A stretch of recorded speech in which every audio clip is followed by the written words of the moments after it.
communities, people that you never hear on television or you never hear on the radio or who never actually write articles. It came from their present real-life experiences, and it was undistorted by ideology or political correctness. They spoke about the abuse and the violence that was perpetrated on innocent Indigenous women, children and older members of their communities. And as bad as the abuse against the adults occurred, the worst abuse was the sexual abuse of little children.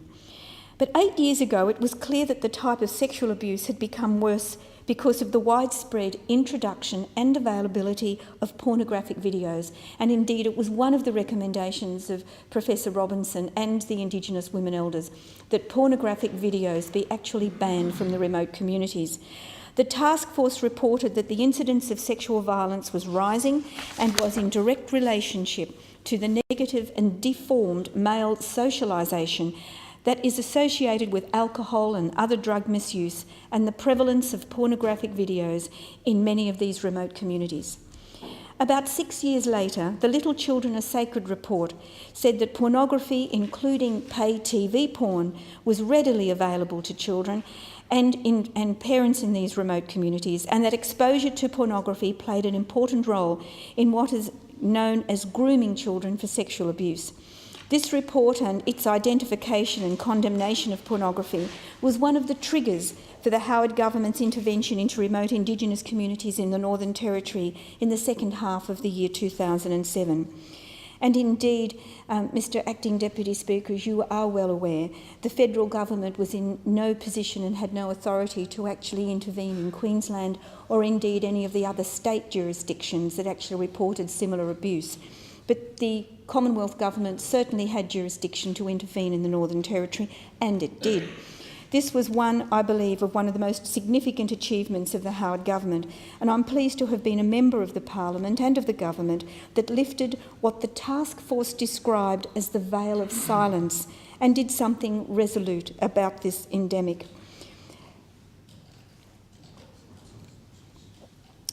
We also can, I think most importantly about this particular issue and the intervention, it did have, and I think Indigenous people must be aware, that it actually had the support and the goodwill of many ordinary Australian families, because many ordinary Australian families in mainstream Australia are very concerned about the abuse of women and children.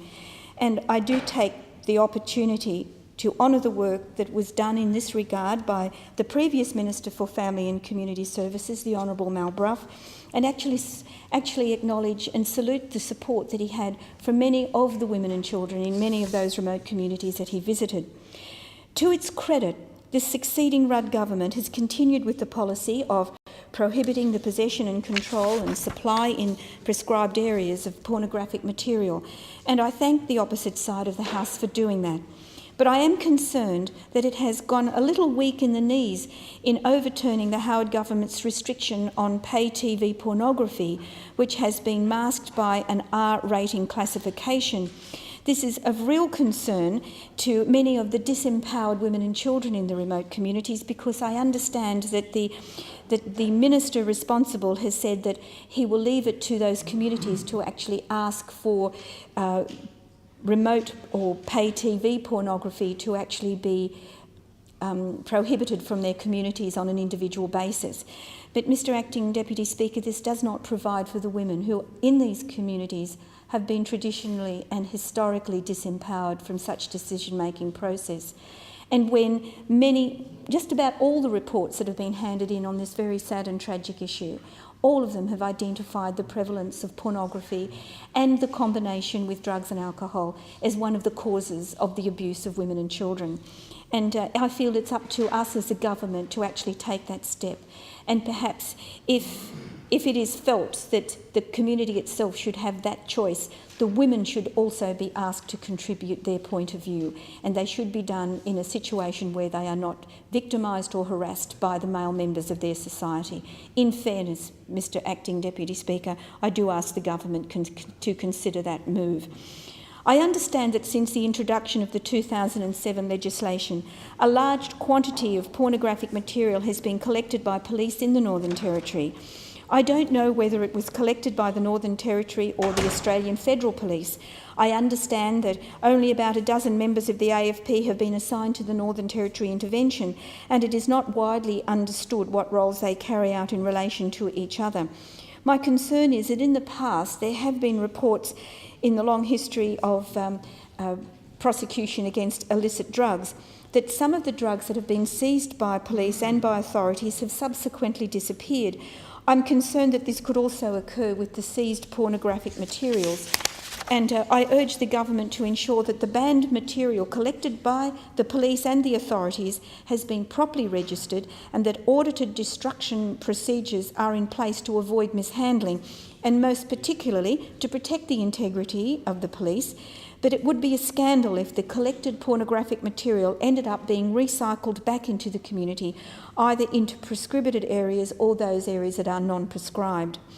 I would like to urge the government to introduce and promote in Indigenous communities a voluntary hand-back scheme whereby responsible members of the community could easily dispose of pornographic material in the sure knowledge that it will not be destroyed and not be recycled again to endanger the little children of those communities. In fact, this is a scheme that could well be extended to the whole Australian community, because we know that the poisonous effect of the material, pornographic material, has on the socialisation of males in the Indigenous community is also repeated in the deforming effect it has on the wider Australian community. It is well documented, Mr. Acting Deputy Speaker, that pornographic material is corrosive of all relationships. Similarly, pornographic material is also not used to groom Indigenous or mainstream children for premature sexualisation, but as it has been used to groom many children in our own culture as well, and we've actually seen many reports on that in the newspapers. In the words of the Australian and Torres Strait Islander Women's Task Force on Violence in Queensland, silence is the language of complicity. So let's speak up against the harm that pornography is known to cause and take further resolute action to protect all Australian children from this corrosive influence. Just before I actually leave this matter, I would like to appeal to the creative arts industry to take a good hard look at itself and what it produces in the name of art. Most particularly, I refer to the Bill Henson images of very young children that received such media attention in the previous fortnight. I do agree with the Prime Minister and the Leader of the Opposition. I acknowledge their point of view and their honesty with which they spoke out about the positions they took, and I utterly and totally encourage them to maintain that position. There is something strange in a society, Mr. Acting Deputy Speaker, when art is pursued at the expense of the exploitation of the most vulnerable. There is something terribly sick in our society if we have people amongst us who say it is okay to exploit a fellow human being, if that's not bad enough. But we have here the exploitation of a child, of children indeed, who cannot be in a position to give that consent themselves. There are some that have said their parents gave consent. Well, their parents cannot give consent for the abuse and the exploitation of a child. Indeed, not only is that not an understanding amongst ordinary well-reasoned Australians, but there's also case law on the fact, Mr. Acting Deputy Speaker. No parent can give consent for the abuse and exploitation of their child. And I often wonder if the question here is not whether such exploitation even constitutes art, but it constitutes exploitation and abuse of the most vulnerable in our society. And when our society turns on its most vulnerable and pretends to call it art, and those people who actually posture in this regard, we clearly know that they are speaking like the emperor, dressed totally in his new clothes, because that's exactly what they're trying to purvey. This particular situation is abhorrent to a civilised society.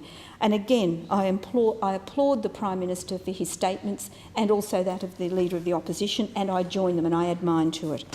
In conclusion, Mr. Acting Deputy Speaker, this is a budget from a shaky Treasurer that goes out of its way to play a class war, if I can point out. We have seen it before from some sections of Labor with education and health.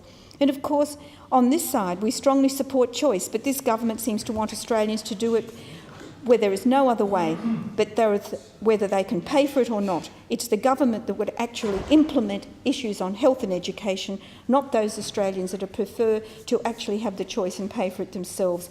We do need leadership. We don't need spin. The Prime Minister said the buck would stop with him. Well, he will find that in the future, most Australians will take him as his word and will hold him to it.